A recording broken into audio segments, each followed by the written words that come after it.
This is, in fact, a very recent topic uh, with reference to a new kind of medium or media like Twitter, Facebook, Instagram, and some others, quite a few others. And how is it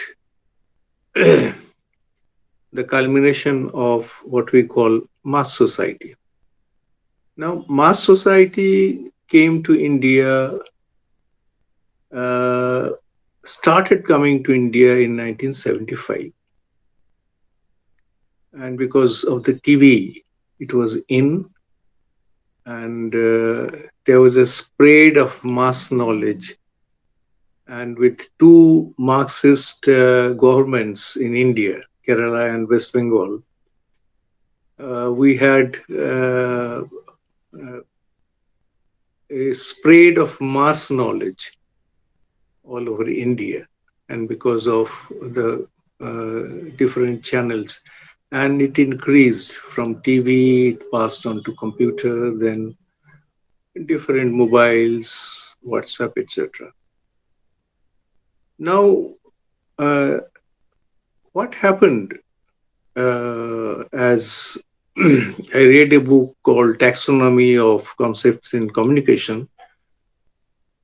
I forgot the name of the author. There I found that there is a distinction between three layers: the brute, the mediocre, and the elite.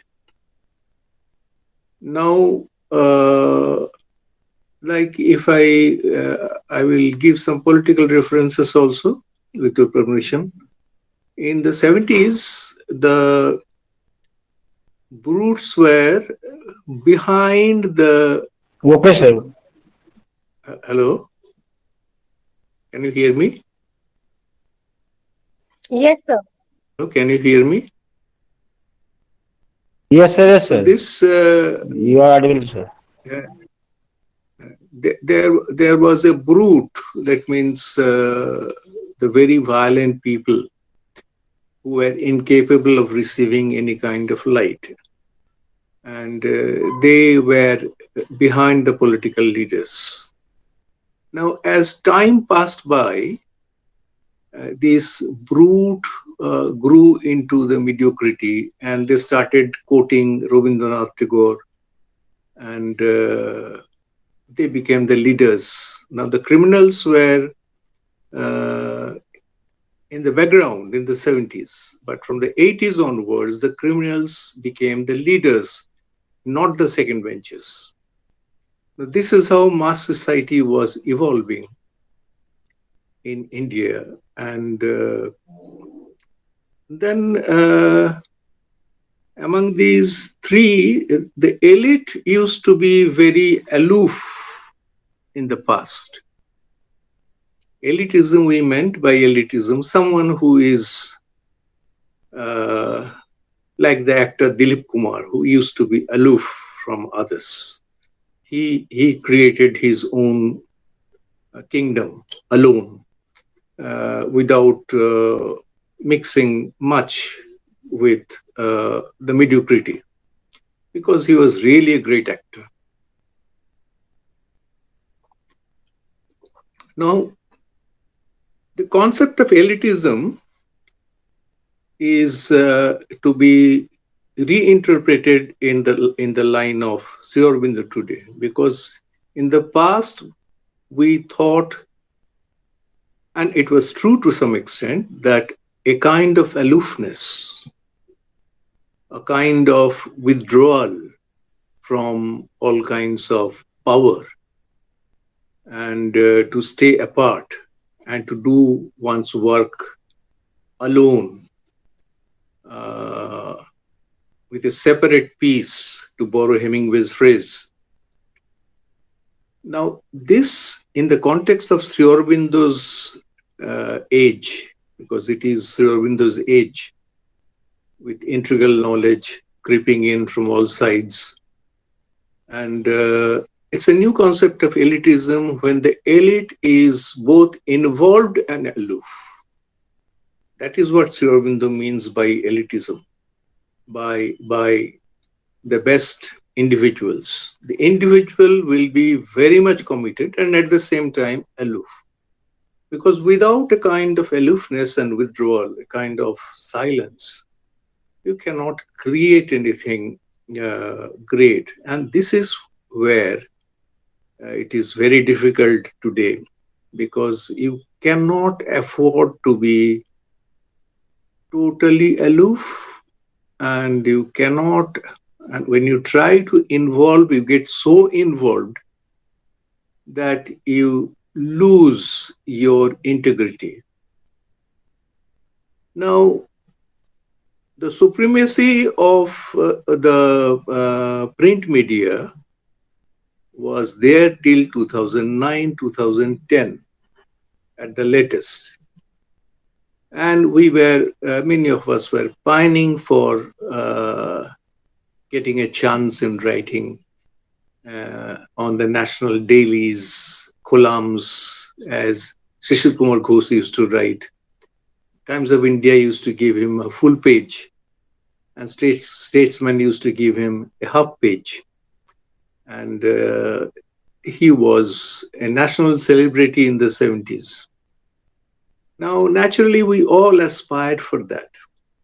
But what happened very strangely from 2009 and 10, slowly,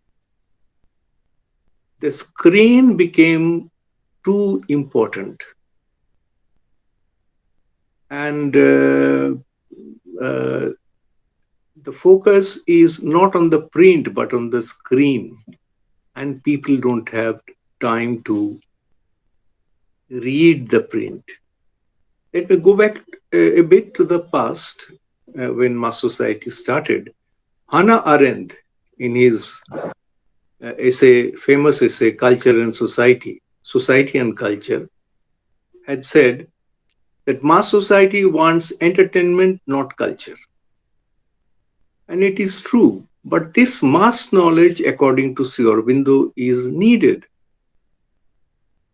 Sri Aurobindo does not have that snobbery, and he does not want us to be snobs, because he accepts this mass knowledge, because the mass is taking part, the mass of the population is taking part in cultural activities, in politics, in everything.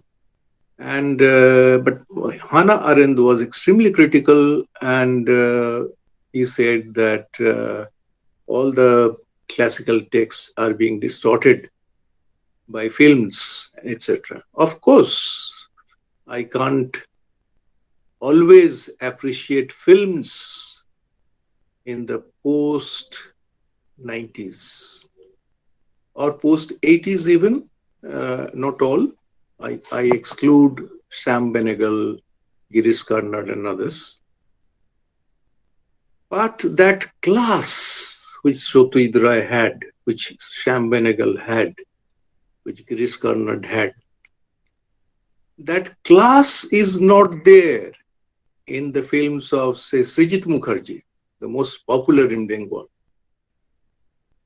And in his film Gumnami Baba, he does it very well in the first 90 minutes or 60 minutes. Then in the last part, the focus entirely changes from Subhash Chandra Bose, from Gumnami Baba, to the biographer. And it becomes a melodrama, the melodramatic broodings of the biographer, and the entire structure is gone.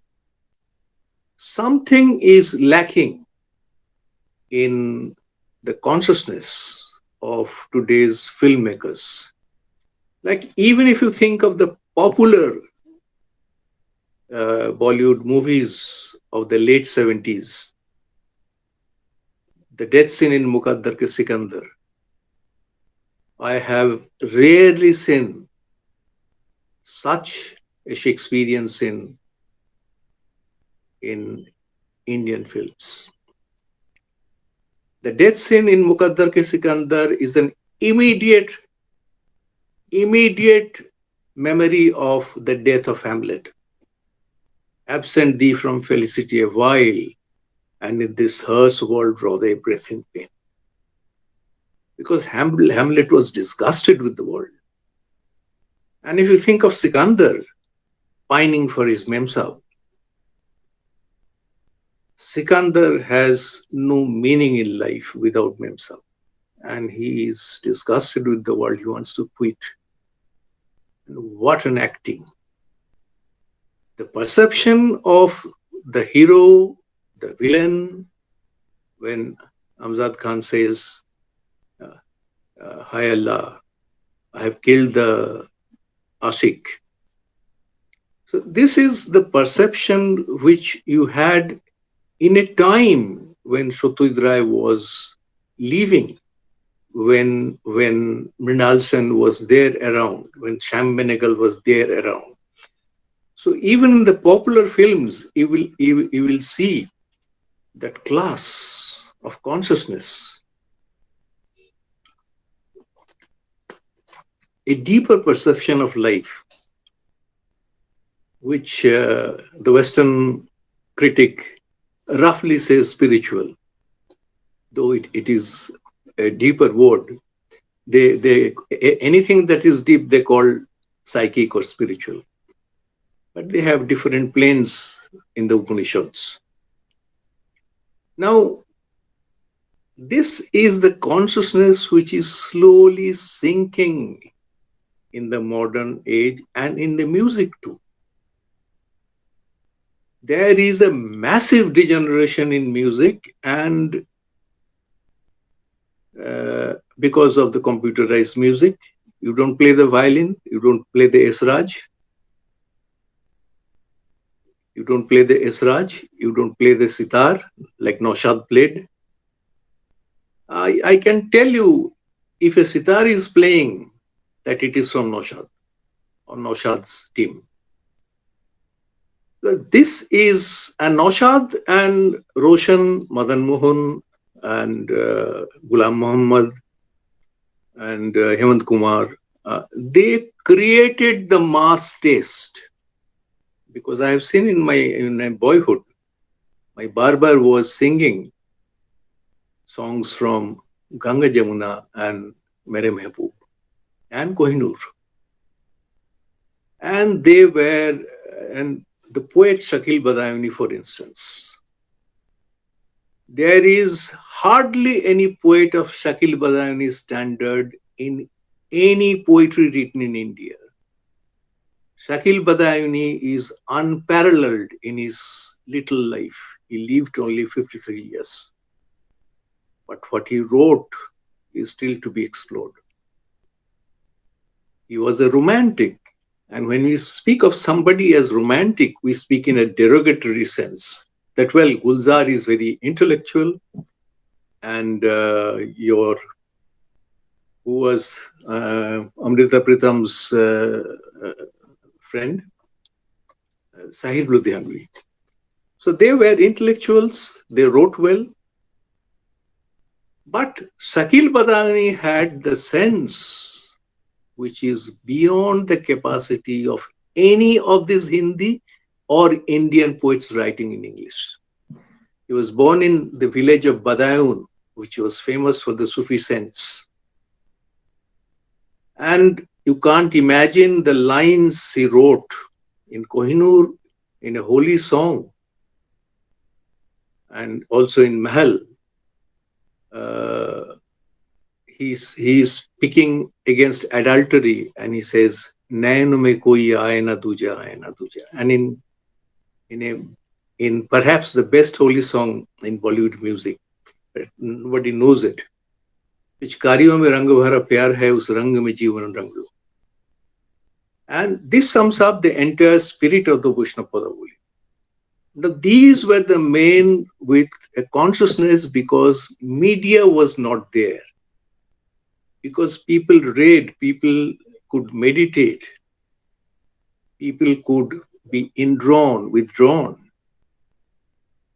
And then came the age of journalism, and then the academic writing became awfully unreadable. I hope you won't mind, but today only the writer knows what he is writing. He or she can only read his write up. It is from the title, the difficult the title, the haziest the title, the better the acceptability of the paper.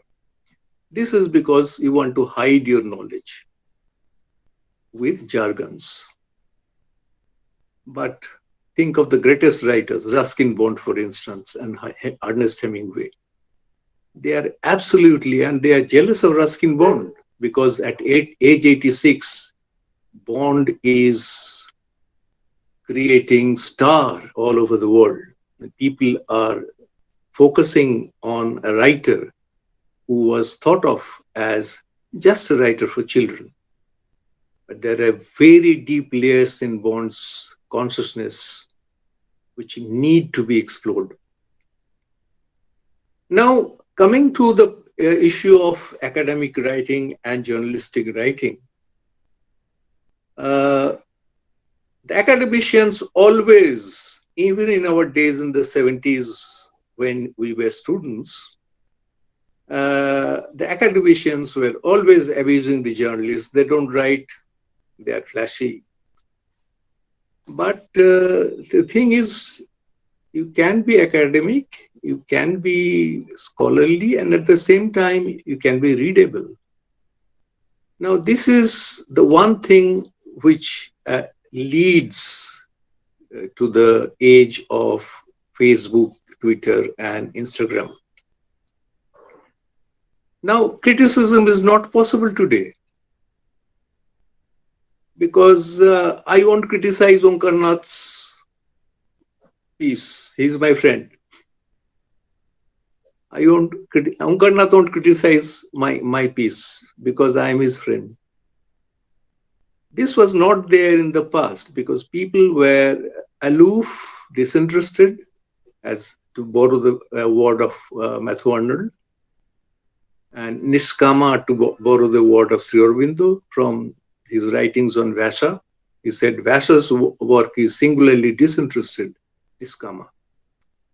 So there is a clash between this, but it needs to be harmonized. Academic writing and journalism should be harmonized because much of the journalism of today is really high class. For instance, MJ Akbar, whatever may be his personal life, I won't see his personal life. But there are very few writers who can write like MJ Akbar, expository prose, I mean. And so this is, then we come to post 2010,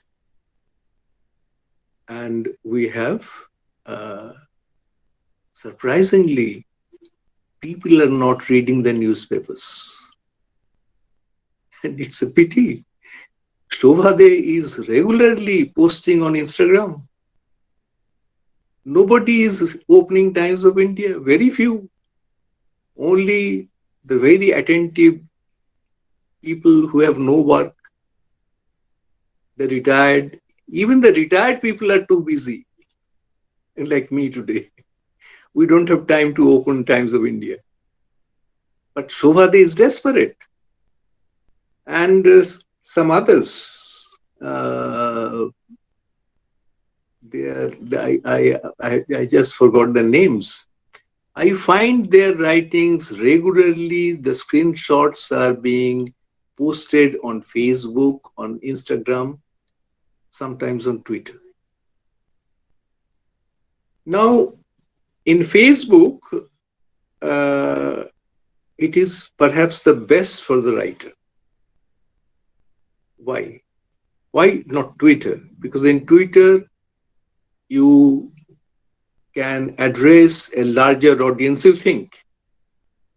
But Twitter is only for celebrities and how many followers you have. But in Facebook, you have known people, they read your stuff. But one point is to be marked. The most successful writers on the Facebook are those who can write within 10 lines, because people don't have write, they won't give you more than 2 minutes.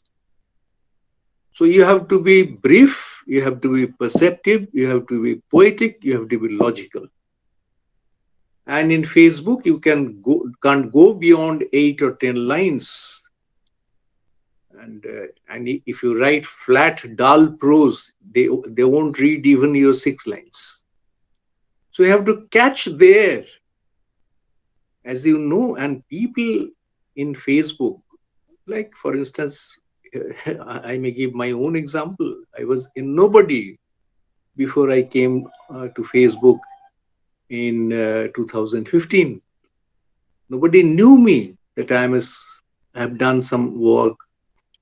I can write a bit. I can write poetry. But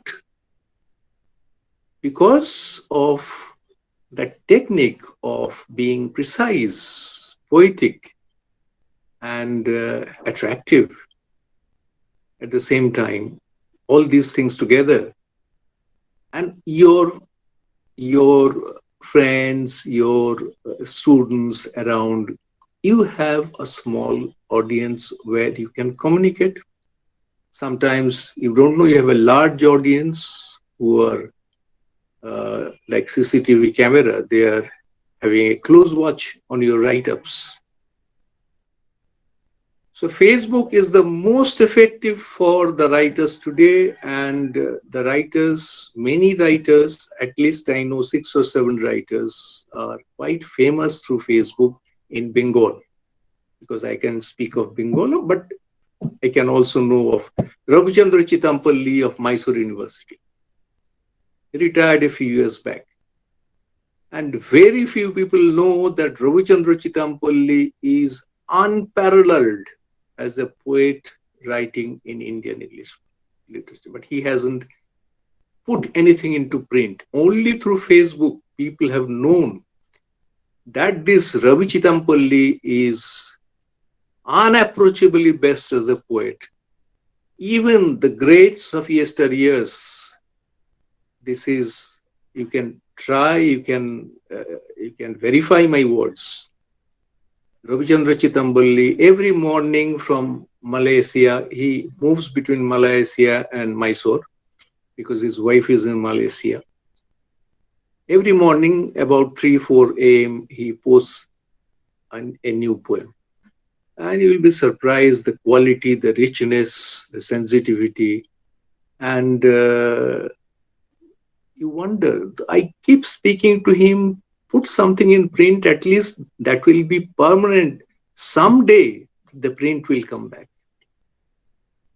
Now, talking of this, let me speak a little on Twitter. In Twitter, it is very difficult for people who are not, not physically attractive to cut a figure there, both male and female. Now, because in Twitter you are trolled, and even I follow most of the women in Twitter, because even guys are quite jealous if somebody writes well. Guys like, I can name famous names, they ignore you, and they don't behave well with you with their silence, with their awkward silence, like Veer Sangbi. Then I unfollowed him. I said, okay, if girls are reading my pieces, I will write for girls. So this is audience and your writer. And in Twitter, you have to be even briefer because there is a word limit. In Instagram, you can take the photo from your WhatsApp status and put it there. And great writers are pining to put their screenshots on Facebook, Twitter, and Instagram. Shobhadi is a glaring example. She's quite a good writer. She's quite smart. I like her. Unfortunately, nobody reads the print. Now, the question is, will this stay for long? Practically speaking, the screen is causing great damage to our eyes. And already I know people having glaucomas who are addicted to screen. Many of us are having problems, not just dry eyes, but maybe serious problems in the eye, who are stuck to the Twitter or Facebook all the time. So a day is coming maybe 10 years later, 5 years later. We can't predict. I'm not sure, window that I can predict. But I guess that the screen is a strain on the eyes and people will return to print again. They have to. Plus, you have to write something because there are at least 1% reader who just reads the print and not the screen. So something must be stored permanently for the future. And finally, when we speak of uh, great art, in a mass society, it is impossible to create great art because we are in a hurry. In music, too.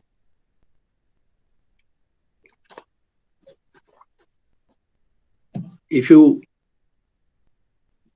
play a record of Rashid Khan and Abdul Karim Khan side by side, you will know the difference. Years, ages of sadhana are behind there. And this Abdul Karim Khan was going to meet Sri Aurobindo to to sing for him because he knew that Sri Aurobindo gave time to Baba Alauddin Khan 4 hours, 2 hours in the morning and 2 hours in the evening after dinner. Sri Aurobindo gave 4 hours time to Baba Alauddin Khan and Abdul Karim Khan, a sublime voice. He was after Pondicherry, but on the road he died. Now, if you compare, think of K.L. Saigal, whom you know. There are singers, depth is in their voice itself, not in how they utter the words. Mohammad Rafi, for instance, the depth is when he sings Ghalib. When Mohammad Rafi sings Ghalib, you will see that the depth is in the voice. When Mohammad Rafi sings Vajan by Madhukar Rajasthani, and it was tuned by Khayyam, you will see that the voice itself is carrying the depth of sense, not the words. This is a very rare thing. K.L. Saigal had that to a degree, and some artists today I find that, but they are also too old. They have that. The voice itself carries the depth. The words, even before the words have come. So this is the difference between great art and the kind of art or fiction, as the flood of fiction today. And you know where they will go in future, except for Ruskin Bond and a few others maybe. Maybe some of them may be your favorites.